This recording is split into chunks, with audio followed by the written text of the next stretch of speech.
Shkolla nëntëvjeçare e Dëshmorët e Prishtinës ishte e radhës që ka përfunduar investimi për vendosjen e kaldajës, duke i dhënë zgjidhje përfundimtare sistemit të ngrohjes. Tashmë për nxënësit dhe stafin pedagogjik mësimi kryhet në kushte bashkëkohore, duke i dhënë fund përdorimit të gazit dhe mjeteve të tjera për ngrohje.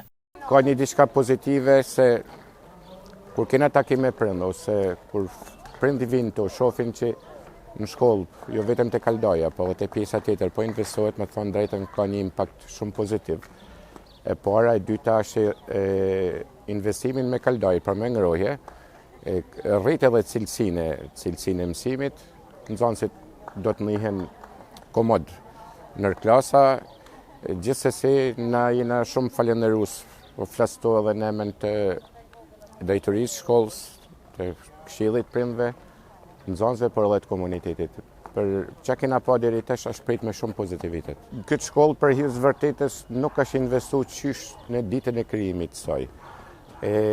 Po të shikoni sot ndoshta kanë tjerë punët, po e marrim qysh të obori.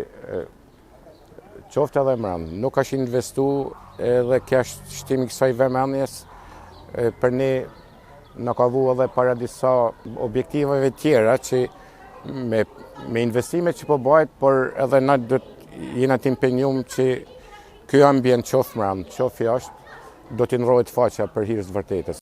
Të tilla ndërhyrje të bashkisë në bashkëpunim me Ministrinë e Linjës po kryhen në disa institucione arsimore, ndërsa synohet garantimi i kushteve më të mira për nxënësit.